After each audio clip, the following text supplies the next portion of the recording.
¿Cómo le va? ¿Cómo anda? Usted sabe que este espacio chiquitísimo, así, ínfimo, que se llama Bayala Gratis, siempre fue un espacio para hablar de comunicación. Y me parece que no hay mejor momento para hablar de comunicación que los peores momentos de la comunicación.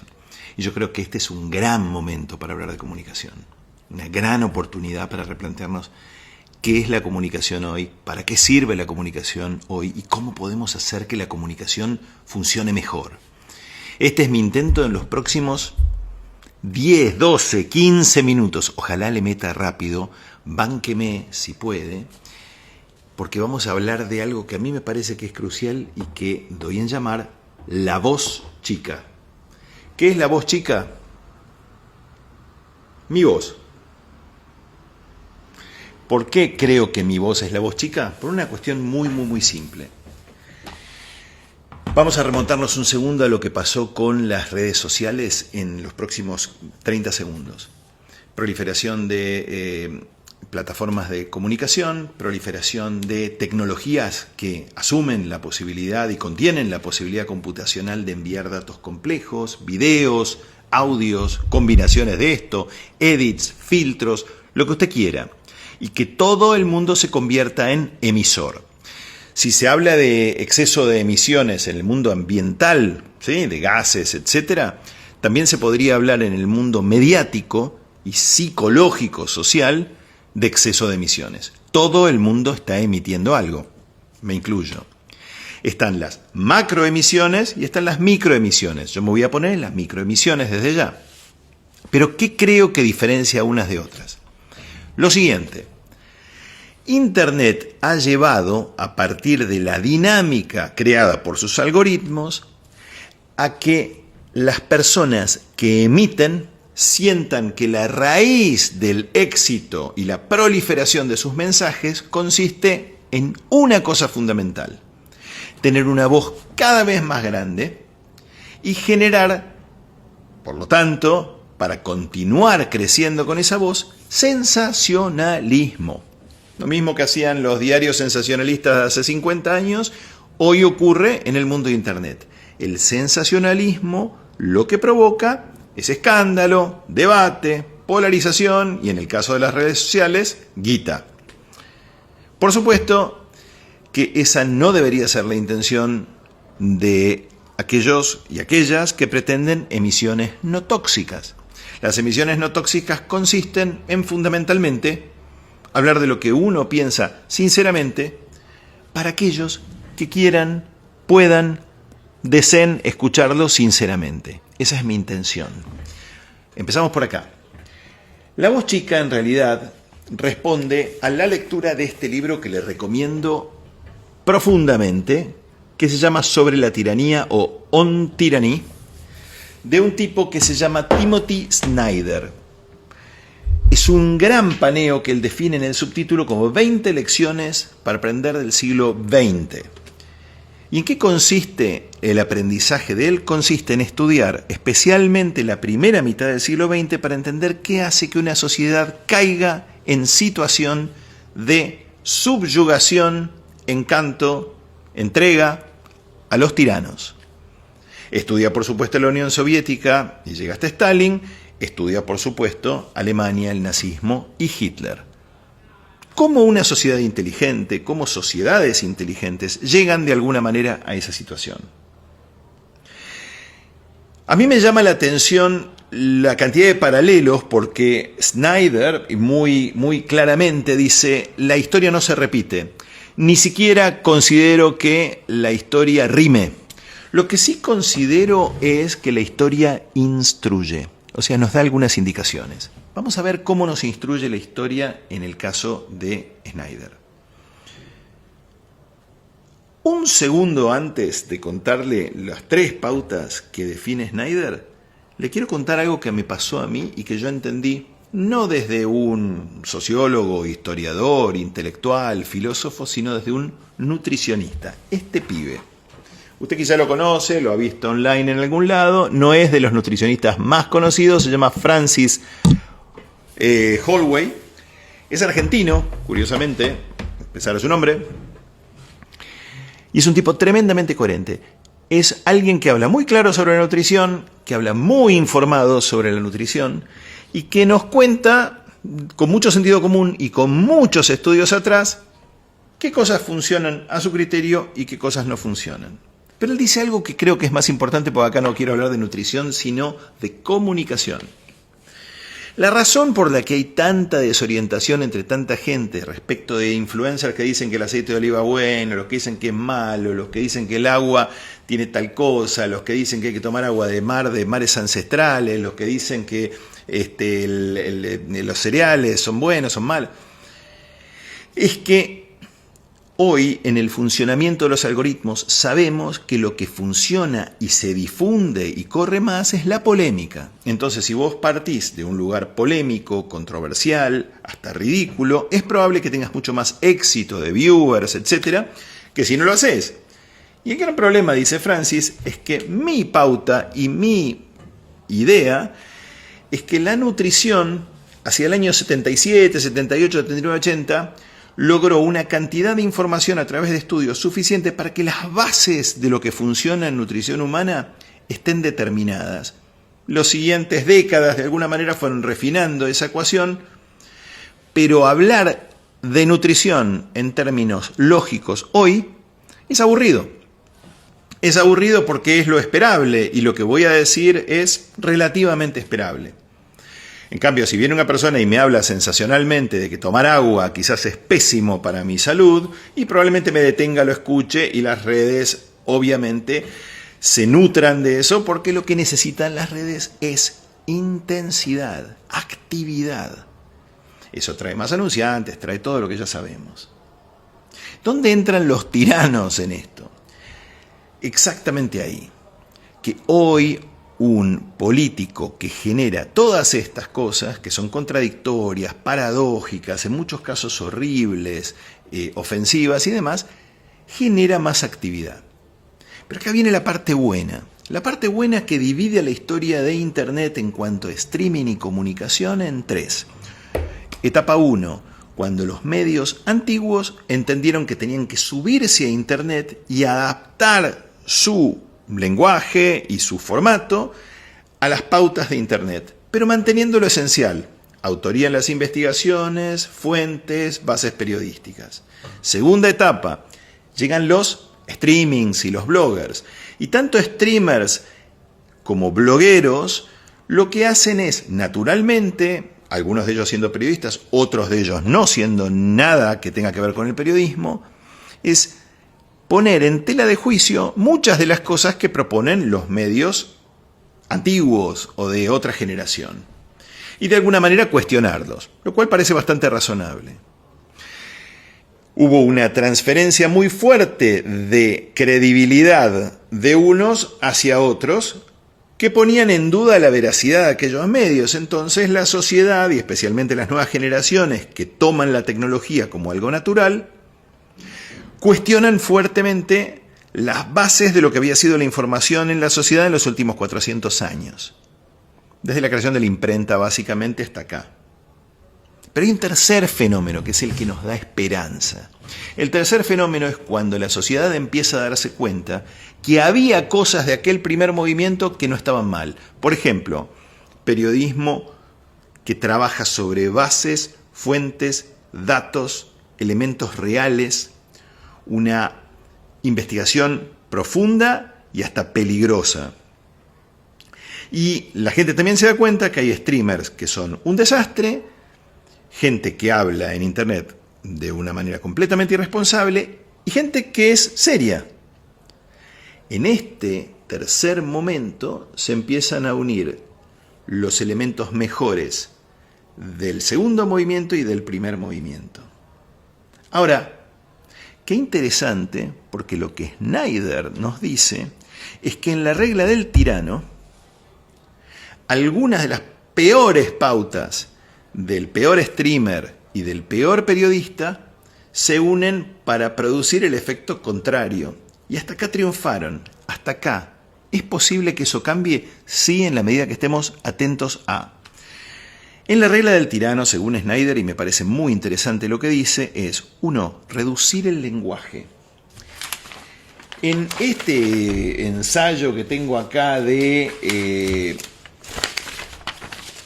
1946 de Orwell, que se llama La política y el lenguaje inglés, Orwell dice una cosa que me parece muy importante de entender porque es muy aplicable a hoy. Ahora bien, es claro que la decadencia de un lenguaje debe tener finalmente causas políticas y económicas. No se debe simplemente a la mala influencia de este o de aquel que escribe o habla. Pero un efecto se puede convertir en causa, reforzar la causa original y producir el mismo efecto de manera más intensa y así sucesivamente.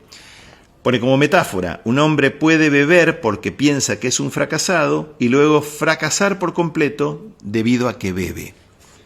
Lo que está pasando hoy es que la reducción del lenguaje es un aspecto estratégico de todo líder que de alguna manera aspira al autoritarismo o incluso a la tiranía. Estamos viéndolo claramente en Estados Unidos, estamos viéndolo en Europa, estamos viendo ejemplos en Rusia, en Turquía, en Hungría, en India, estamos viendo ejemplos recientes en Brasil, estamos viendo ejemplos en Argentina, estamos viendo claramente el ejemplo más importante del mundo en Donald Trump. Segundo, promover el insulto. Promover el insulto es clave para la primera pauta, que es reducir el lenguaje. Si yo insulto, lo que hago es contener de una manera fácil y sensacional un estereotipo, no una idea, sino que yo logro estereotipar temas o personas de una manera simplista. Esto reduce a las cosas a blanco o negro. Por eso es que estamos escuchando tanto insulto y tanto sobrenombre o apodo despectivo. 3. Negar, dividir, eliminar lo del medio. Lo del medio es un enemigo, los grises son un enemigo. ¿Por qué? Porque es muy importante que gobiernos que operan desde élites, que son muy particulares, que han siempre estado en la ecuación, en todos los gobiernos y en toda la historia de la democracia, pero que en este caso son élites muy claras, como las élites tecnológicas, son fundamentales al crecimiento o al advenimiento de todos estos sistemas autoritarios. Veamos a Elon Musk y vamos a entender bastante bien el tema. ¿Pero qué es lo que busca Elon Musk? Si a partir de la división por temas raciales, nacionales, religiosos, woke versus anti-woke y todo eso, logro dividir a la sociedad, algunos temas más difíciles de vender, como por ejemplo bajarle los impuestos a los billonarios, subirle los impuestos a la clase media y media alta, y tratar de alguna manera de reducir la injerencia que tiene la clase más baja, cooptándola de alguna manera para que se pelee con la clase media, toda esa gente dividida va a ser muchísimo más fácil de convencer de algo, a través de excusas. ¿Qué es lo que dice Snyder respecto de la rebelión contra esa tiranía? Que me parece muy importante y que cabe hoy. 1. No permitir que el lenguaje imperante se convierta en el nuestro, en el propio. No usar los mismos términos. No caer en esa. 2. Utilizar Internet, claro, pero considerando que la conspiración y las teorías conspiratorias son la trampa que Internet usa para seguir buscando conspiraciones en todos lados. Es muy importante buscar fuentes, bases con nombre y apellido. Y no seguir, como llaman los gringos, el red herring o la ruta engañosa de entender que en todo hay una conspiración, porque siempre la naturaleza humana busca causalidad y quiere encontrar causalidad en todo. Y muchas veces en busca de la causalidad se encuentran causas absolutamente ridículas cuando las cosas eran muchísimo más evidentes y a veces mucho más simples. Leer libros de papel, nuestros libros, elegidos por nosotros, dice Snyder, y me parece fantástico. Novelas son un buen comienzo. ¿Por qué? Porque enseñan que el mundo no es blanco o negro. Agrego un cuarto, que me parece el más importante y que quiero dejar picando. Abrazar el pequeño impacto. Es mayor del que creemos. Cuando hablo del gran impacto y de las emisiones y las mega emisiones y las cantidades de seguidores y demás, estamos subestimando una cosa que yo considero muy importante. Yo estoy enviando esto y probablemente tenga 10 personas que ponen un like a esto y quizás 5 personas que lo ven entero este video. Es muy posible que eso pase. Es muy importante celebrar que eso pasó si es que esas 5 personas que lo vieron entero y que de alguna manera compartieron algo, les pareció algo genuinamente constructivo. Se acaba de multiplicar por 5 mi posibilidad de entregar a otra gente un mensaje clave, entiendo yo, que tu propia voz es importante y que no sucumbir al ambiente, al ruido ambiente, a la terminología ambiente, a las dinámicas ambiente de industrias.